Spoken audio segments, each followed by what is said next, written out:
Some of the scariest games out there don't allow you to fight back, which is the case with Dreadhalls. You may not have any weapons, but you do have a lantern, which is a great help for finding your way through the randomly generated, maze-like levels. The lantern can run out of oil, so you're always on the lookout for jars containing more. If it does run out, you can see a little bit in front of you, but not much at all. Even if you do have a full lantern though, darkness is still pretty close by. This combined with the narrow corridors make it a pretty intense experience, especially considering enemies can be lurking behind any corner. Some of the enemies include a woman who you mustn't look at. This really does send shivers up your spine, as you're often forced to stare at a wall as you proceed to get away. Another type is a dog-like creature that roams the hallways. Seeing its head pop out from the darkness is only intensified by how large this beast actually is. It really is massive compared to you. And another type of enemy is a ball with a face on that floats in the air. If it stares at you, you mustn't move at all, or it will attack. It's a great contrast too for women,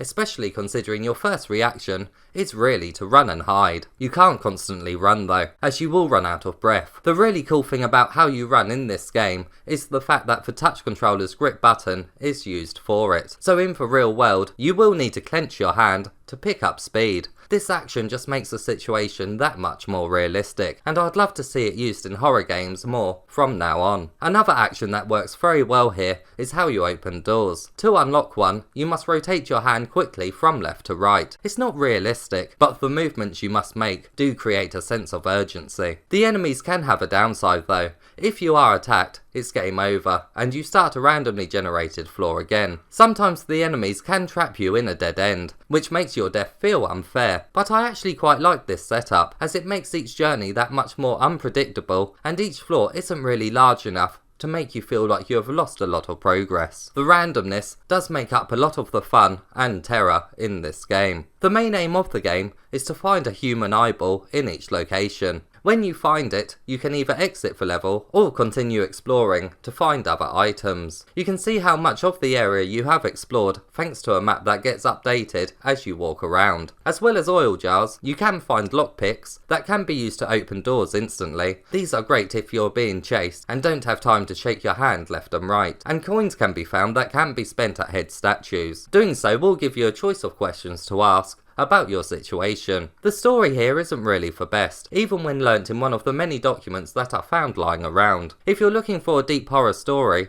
you won't find that here. The main game is on the short side, as it only took me around an hour to beat. This will depend on how many times you get caught and have to restart a level, and also how much of each map you do actually explore. The game does come with another mode too though, which has you exploring a randomly generated map. Unlike the main game, that allows you to keep items found in a previous level. Each level here starts you off with no items at all, which does make the search for oil a bit more intense. At the end of the stage, you are presented a results screen that shows you what way you took around the maze and also how many items you found. This mode may not be that rich with content, but it's certainly a great addition for chucking family and friends on for a quick fright. Oh please, these are only video games, nothing scary at all, about a few pixels. Here you go, Mr Oculus, your very own randomly generated map. Enjoy! A walk in the park, my friend, a walk in the park.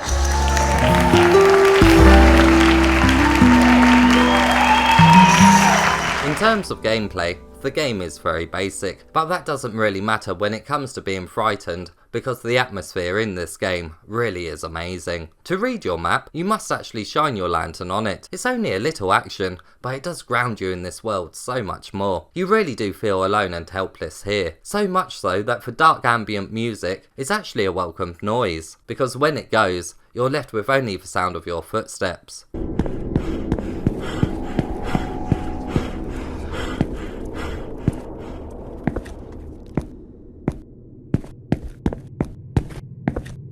You will hear other sounds too though, which really do put you at unease. Doors will creak and whispers can be heard, which are even more unwelcomed when they are heard from behind you.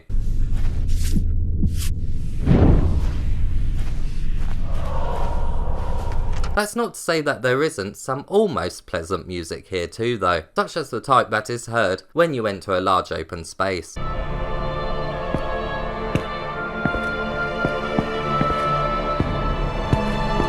It can slightly put you at ease, but not for long at all, especially if you come across an intimidating looking statue. The atmosphere really does make this game. It's incredibly well done for a horror title. Are you sure I'm playing the same game? I've been walking around for ages now and nothing has happened. This feels more like a maze at Disneyland.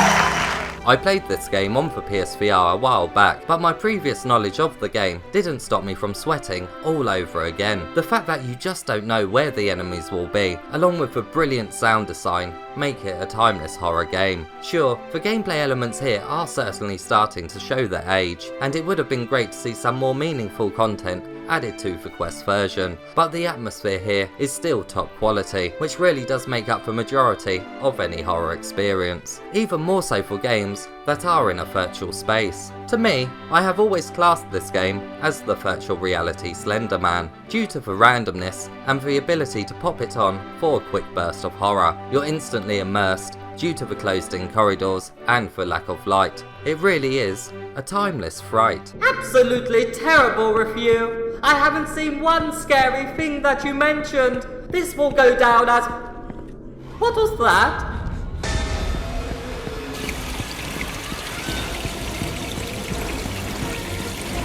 You're cleaning that up!